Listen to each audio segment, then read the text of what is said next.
آپ لوگوں نے بعض لوگوں کو دیکھے ہوں گے کہ جن کا کام ہی یہ ہوتا ہے کہ کسی بھی عالم دین یا یوں ہی مطلقاً علماء کے بارے میں جو ہے وہ برائیاں بیان کر رہے ہوتے ہیں۔ مطلب کہ علماء ایسے، مولانا لوگ ایسے، مولانا لوگ ویسے، مطلب وہ کچھ بھی کہے جا رہے ہوتے ہیں۔ تو آج اسی کے تعلق سے ہم کچھ پڑھیں گے۔ عوام کو یعنی عام لوگوں کو علماء سے بدظن کرنا، یعنی عام لوگوں کے دلوں میں علماء کے تعلق سے برائی بٹھانا، ان کے ذہن میں برائی ڈالنا، عوام کو علماء سے بدظن کرنا بہت سخت گناہ ہے۔ اب سنی عالم کی مخالفت کرنے کے حوالے سے حکم ممانعت، ایک عالم دین ہے، وہ دوسرے عالم دین کی اگر مخالفت کر رہا ہے تو ایسے شخص کے بارے میں کیا حکم ہے؟ اس کے بارے میں حکم بیان کرتے ہوئے صدر الشریعہ بدر الطریقہ حضرت علامہ مولانا مفتی محمد امجد علی اعظمی علیہ رحمۃ اللہ الکوی فرماتے ہیں، افسوس کہ اس زمانے میں جبکہ گمراہی شائع ہو رہی ہے، یعنی گمراہی چاروں طرف پھیل رہی ہے اور اس میں کوئی شک نہیں ہے، اور بد مذہبی زور پر ہے، جو ایک سنی عالم ہے، اس میں ایک شخص ہے جو سنی عالم ہے، جیسا کہ سوال میں ظاہر کیا گیا ہے، ان سے ایک سوال پوچھا گیا تو اس کے تعلق سے بتا رہے ہیں، تعجب ہے کہ اس کے رفقا، مطلب وہ عالم نہیں، اس کے ساتھ اٹھنے بیٹھنے والے، اس کے جو دوست لوگ ہیں، تعجب ہے کہ اس کے رفقا خود علماء اہل سنت کو سب و سخیف یعنی گالی اور بےہودہ الفاظ سے یاد کر کے علماء کے اعزاز اور وقار کو مٹائے اور زید خاموش رہے۔ یعنی زید عالم ہے مگر اس کے ساتھ جو اس کے، اب ہماری بھاشا میں اگر کہیں تو چمچے جو ہے اس کے، وہ کسی دوسرے عالم دین کا مذاق اڑائے یا کسی دوسرے عالم دین کو برا بلا کہے، اور اس پر زید جو کہ خود عالم ہے یہ خاموش رہے، بلکہ اپنے طرز عمل سے اس پر رضامندی ظاہر کرے، اس کے عمل سے اور اس کے کردار سے یہ لگتا ہے کہ یہ اس بات پر راضی ہے، اگر واقعی وہ سنی عالم ہے تو اس کا یا اس کے رفقا کا یہ فعل بنا بر حسد ہوگا، یہ جو کام ہے ان کا یہ حسد مانا جائے گا۔ اب آگے جو بات ہے، اہم بات عرض کرتے ہیں، فرما رہے ہیں اہم بات ہے، عوام کو علماء سے بدظن کرنا، عام لوگوں کو علماء سے بدظن کرنا بہت سخت گناہ ہے۔ عوام کو علماء سے بدظن کرنا یہ بہت سخت گناہ ہے۔ جب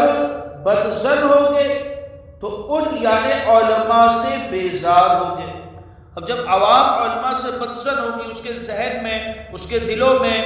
یہ بات ڈالی گئی ہے کہ علماء برے ہیں، تو پھر وہ علماء سے دور بھاگیں گے اور ہلاکت میں پڑیں گے۔ بالجملہ زید کا یہ طرز عمل بالکل جائز نہیں۔ یہاں غور کرنے والی بات یہ ہے کہ سوال کرنے والے نے سوال یہ کرا ہے کہ زید نہیں، زید کے ساتھ جو اٹھتے بیٹھتے ہیں وہ لوگ کسی دوسرے عالم دین کو برا بھلا کہہ رہے ہیں، تو اس پر حضرت فرما رہے ہیں کہ اس پر زید کا خاموش رہنا یہ بھی درست نہیں ہے، اور اس پر رضامندی ظاہر کرنا یہ بھی بالکل جائز نہیں ہے۔ جب علماء اہل سنت کا وقار جاتا رہے گا اور ان سے بدظنی پیدا ہوگی تو خود زید جس کو سنی عالم بتایا جاتا ہے وہ خود بھی اس سے کب محفوظ رہے گا؟ اب چونکہ زید عالم ہے تو مجھے یہ بتائیے کہ جب عوام کے دلوں میں علماء کی محبت نہیں رہے گی اور عوام جو ہے علماء کے تعلق سے برا بھلا سوچیں گے تو یہ خود بھی جو عالم ہے تو اس کے تعلق سے بھی تو برا سوچیں گے نا۔ واللہ تعالی اعلم۔ کاش میں درخت ہوتا، کافی عبرت والی اور عبرت حاصل کرنے والی بات ہے اور توجہ سے سننے والی بات ہے۔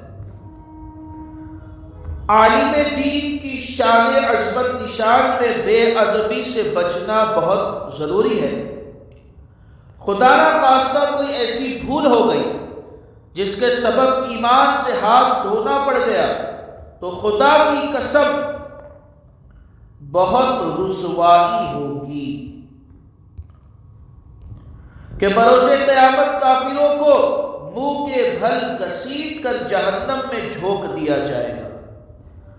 جہاں انہیں ہمیشہ ہمیشہ عذاب میں رہنا پڑے گا۔ اللہ عز و جل ہمیں زبان کی لغزشوں سے بھی بچائے اور ہمارے ایمان کی حفاظت فرمائے، آمین آمین آمین۔ ہمارے صحابہ کرام علیہم الرضوان قبر و آخرت کے معاملے میں اللہ عز و جل سے بہت ڈرتے تھے۔ غلبہ خوف کے وقت ان حضرات کی زبان سے بسا اوقات اس طرح کے کلمات ادا ہوتے تھے، کاش ہمیں دنیا میں بطور انسان نہ بھیجا جاتا کہ انسان بن کر دنیا میں آنے کی باعث اب خاتمہ بالایمان، قبر و قیامت کے امتحان وغیرہ کی کٹھن مراحل درپیش ہے۔ چونکہ ہم انسان بن کر دنیا میں آئے ہیں تو اب یہ سب مرحلے ہمیں پار کرنا ہے، ہر ایک کو پار کرنا ہے۔ سب سے پہلے مرحلہ کیا ہے کہ ہمیں ایمان کے ساتھ رہنا ہے، ہمیں اپنے ایمان کی حفاظت کرنی ہے اور ایمان کی حالت میں اس دنیا سے رخصت ہونا ہے۔ پھر قبر اور قیامت کے امتحانات وغیرہ کے کٹھن مراحل آگے ہمارے سامنے کھڑے ہیں۔ ایک بار حضرت سیدنا ابو درداء رضی اللہ تعالی عنہ نے خوف خدا عز و جل میں ڈوب کر فرمایا، حضرت ابو درداء رضی اللہ تعالی عنہ صحابی رسول کیا فرما رہے ہیں؟ اگر تم وہ جان لو جو موت کے بعد ہونا ہے، اگر تم وہ جان لو جو موت کے بعد ہونا ہے تو تم پسندیدہ کھانا پینا چھوڑ دو، پسندیدہ کھانا پینا چھوڑ دو، سائے دار گھروں میں نہ رہو، سائے دار گھروں میں نہ رہو بلکہ ویرانوں کا رخ کر جاؤ اور تمام عمر آرزوؤں میں بسر کر دو۔ اس کے بعد فرمانے لگے، کاش میں درخت ہوتا، کاش میں درخت ہوتا جسے کاٹ دیا جاتا۔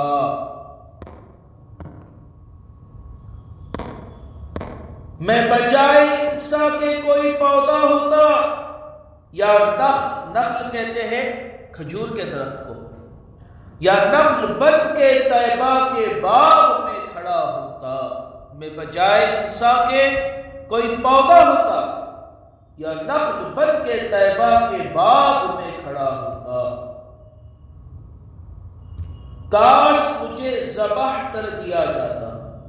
ابن عساکر نے تاریخ دمشق جلد 47 صفحہ 193 پر حضرت سیدنا ابو درداء رضی اللہ تعالی عنہ سے یہ کلمات نقل کیے ہیں، کاش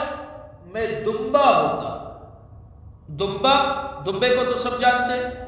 کاش میں دمبا ہوتا، مجھے کسی مہمان کے لیے ذبح کر دیا جاتا، مجھے کسی مہمان کے لیے ذبح کر دیا جاتا، مجھے کھاتے اور کھلا دیتے۔ جاگنے کی تکلیفیں یعنی جو موت کی تکلیفیں، موت کی وقت کی جو تکلیفیں ہیں، جاگنے کی تکلیفیں ذبح سے ہے بڑھ کر، جاگنے کی تکلیفیں ذبح سے ہے بڑھ کر، کاش مرغ بن کے طیبہ میں ذبح ہو گیا ہوتا، کاش خر کا معنی ہوتا ہے گدھا، گدھے کو عربی فارسی میں جو ہے نا خر کہتے ہیں، کاش خر یا کھچر یا گھوڑا بن کر آتا اور مصطفیٰ نے کھوٹے سے باندھ کر رکھا ہوتا صلی اللہ تعالی علیہ وسلم۔ تو یہ ہمارے بزرگان دین کا یہ خوف خدا کا انداز ہوا کرتا تھا کہ کبھی فرماتے کہ کاش میں کوئی درخت ہوتا، کوئی پودا ہوتا، کبھی فرماتے کاش میں کوئی دمبا ہوتا جسے ذبح کر دیا جاتا، کھا لیا جاتا، کھلا دیا جاتا، کیونکہ ہمارے سامنے ایسے ایسے مراحل اور